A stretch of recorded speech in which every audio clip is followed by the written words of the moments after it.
নমস্কার, ঋতব্রতর সাথে কিছুক্ষণ এই চ্যানেলের আরেকটি নতুন পর্বে সবাইকে স্বাগত জানাই। কালকে বিধানসভা ভোটের রেজাল্ট বেরিয়েছে, যার রেজাল্ট আমরা মোটামুটি সবাই জানি। কিন্তু বেশ কিছু নির্বাচনী ক্ষেত্র ছিল যেটা কিন্তু খুব ইন্টারেস্টিং ছিল, অন্তত আমার কাছে। সেগুলো নিয়ে আজকে একটু আলোচনা করব। যারা এখন আমার চ্যানেলটি সাবস্ক্রাইব করেননি তাদেরকে রিকোয়েস্ট করবো চ্যানেলটি প্লিজ সাবস্ক্রাইব করুন। আমি অনেকটা মোটিভেশন পাই আপনাদের থেকে। তো চলুন শুরু করা যাক। প্রথমে শুরু করি ভবানীপুর দিয়ে। ভবানীপুরে শুভেন্দু অধিকারী পেয়েছেন ৭৩,৯১৭টি ভোট। পার্সেন্টেজের দিক থেকে দেখলে ৫৩.০২%। মমতা ব্যানার্জি পেয়েছেন ৫৮,৮১২টি ভোট। পার্সেন্টেজের হিসেবে ৪২.১৯%। এবং সিপিএম প্রার্থী কিন্তু ১০,২৩০টি ভোট পেয়েছে। মমতা ব্যানার্জি ১৫,১০৫ ভোটে পরাজিত হয়েছে। এর থেকে যেটা বোঝা যাচ্ছে, শুভেন্দুবাবু কাল সার্থকভাবেই বলেছিলেন দুটো জিনিস।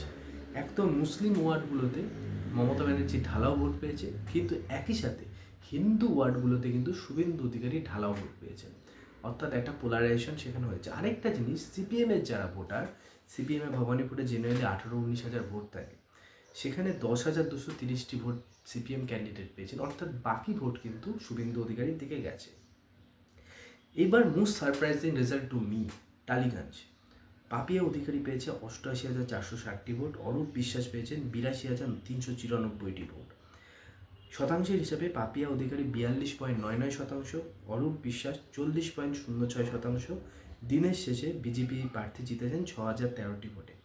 এটা খুব ইন্টারেস্টিং একটা রেজাল্ট, কারণ টালিগঞ্জে অরূপ বিশ্বাস কিন্তু তৃণমূল জমানার বিধায়ক নয়, সিপিএম জমানাতেও বিধায়ক ছিলেন তিনি, এবং টালিগঞ্জ তার গড়। সেখানে মানুষ ওনাকে রাইট ওয়ে রিজেক্ট করেছেন, সেটা কিন্তু ইন্টারেস্টিং।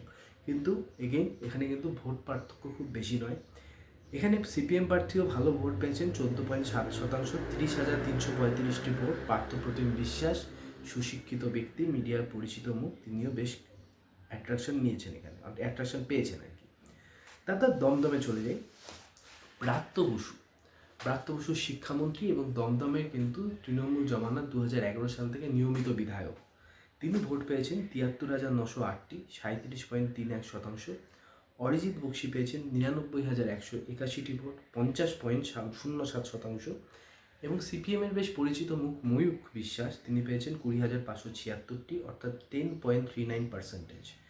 অরিজিৎ বক্সি জয়ী হয়েছেন ২৫,২৭৩টি ভোটে। এখানে যেটা ইন্টারেস্টিং, সাধারণত যেটা হয় কি, তৃণমূল এবং তৃণমূল বিরোধী ভোট, শাসক এবং শাসক বিরোধী ভোট, এইভাবে ভোটটা ভাগাভাগি হয়। এখানে হয়েছে বিজেপি এবং বিজেপি বিরোধী ভোট। তো সেই জন্য আপনারা যদি খেয়াল করেন, ব্রাত্য এবং ময়ূখের ভোট অ্যাড করলেও সেটা অরিজিতের সমান হচ্ছে না।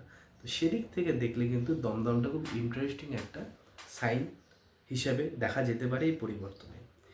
এবার পানিহাটিতে আসি। কলতান দাশগুপ্ত নির্বাচনী ক্ষেত্র। কলতান তো এমনভাবে প্রচার করছিল যেন সে জিতেই গেছে। আমার কাছে সব থেকে ঘৃণ্য প্রচার কলতান করেছে। এই সিপিএমের তরুণ তুর্কিদের নিয়ে কোনো কিছু বলার নেই, খুব ভালো, তাদের এজ কম, তারা যেভাবে উঠে আসে অত্যন্ত প্রশংসনীয়। যে কোনো পার্টিরই নতুন মুখ উঠে আসা খুব দরকার। তারা তৃণমূলের মতো নয়, করাপ্টেড নয়, তাদের চোখে স্বপ্ন আছে, প্রশংসার যোগ্য। কিন্তু অভয়ের মাকে, রত্না দেবীকে যেভাবে মুহুর্মুহু তার অপমান করেছে, সেটা কিন্তু খুব বাজে, এবং মানুষ কিন্তু সেই মিথ্যাচার ভোতা করে দিয়েছে। অভয়ের বিরুদ্ধে, অভয়ের জন্য যে আন্দোলনটা আরজিগড়ের ক্ষেত্রে যেটা মানুষ রাস্তায় নেমে করেছিল, ওটা সাধারণ মানুষের স্বতঃস্ফূর্ত আন্দোলন ছিল। ওটা একা কলতানের আন্দোলন ছিল না, সিপিএমের ছিল না। সুতরাং এমনকি তাকে একটা গানে বেঈমান পর্যন্ত বলা হয়েছে। মানে what is this?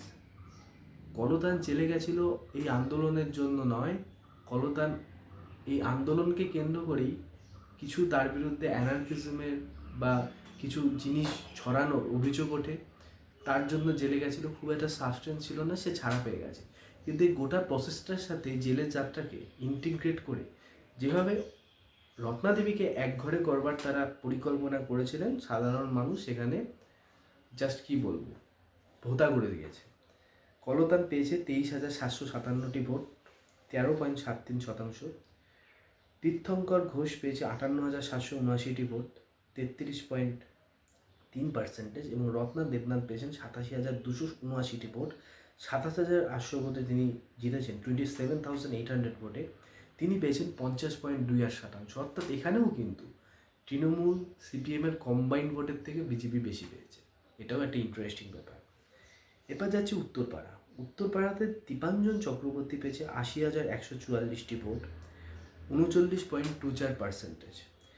Meenakshi Mukherjee, সিপিএমের মুখ, তিনি পেয়েছেন ৪৯,৩৭২টি ভোট, ২৪.25% ভোট। সিপিএম প্রার্থীদের মধ্যে যেখানে রানা জিতেছেন সেটা ছাড়া কিন্তু এটাই সবথেকে বেশি পার্সেন্টেজ মনে হচ্ছে আপাতত। তিনি ৪৯,৩৭২টি ভোট পেয়েছেন মীনাক্ষী মুখার্জি, 24.25%। এবং শীর্ষর্ণ কল্যাণ ব্যানার্জির ছেলে, তিনি পেয়েছেন ৬৯,৯14টি ভোট, দ্যাট ইজ 34.17%। এগেইন মোটামুটি একটা ভালো মার্জিনেই কিন্তু দীপাঞ্জন চক্রবর্তী প্রায় 10,230টি ভোটে জিতেছেন, সেটাও কিন্তু একটা ইন্টারেস্টিং ব্যাপার। এবার যদি আমরা দমদম উত্তর দেখি, সেখানে দুটো কারণে এটা ইম্পর্টেন্ট ক্ষেত্র হয়ে যায়। এক তো চন্দ্রিমা ভট্টাচার্য, প্রাক্তন মন্ত্রী, তাকে মমতা ব্যানার্জি প্রায়শই বিভিন্ন ডিপার্টমেন্টের মন্ত্রী করে দিতেন, জানি না তার কি যোগ্যতা ছিল। আর সেখানে দীপশিতা ধর দাঁড়িয়েছিলেন, সিপিএমের অত্যন্ত জনপ্রিয় নেত্রী। দমদম উত্তরে পেয়েছে সৌরভ শিকদার ১,০৩,২৮৪টি ভোট, অর্থাৎ 46.24%। দীপশিতা পেয়েছেন ৩৮,৪২৮টি ভোট, 17.21%। এবং চন্দ্রিমা পেয়েছেন 34.42%, 34.42% ভোট, অর্থাৎ ৭৬,৮৮০টি ভোট। পরাজিত হয়েছেন ২৬,৪০৪টি ভোটে। তো সেটাও একটা ইন্টারেস্টিং ব্যাপার। এগেইন সেখানে কিন্তু সৌরভ শিকদার 46% ভোট পেয়েছেন একাই। এটা উত্তর দমদমের ক্ষেত্রে ভাবাটা একটু কষ্টকর, তাই না? এবার আসি যাদবপুরে। যাদবপুরে দেবব্রত মজুমদার, তিনি পেয়েছেন তৃণমূলের ৭৮,৪৩৩টি ভোট, ৩৩.96%।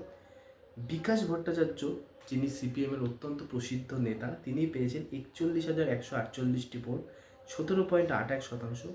আর সর্বরী মুখার্জি পেয়েছেন ১,০৬,১৯৯টি ভোট, ৪৫.৯৪%। এবং যাদবপুরে কিন্তু বিজেপি জয়ী হয়েছেন ২৭,৭১৬টি ভোটে।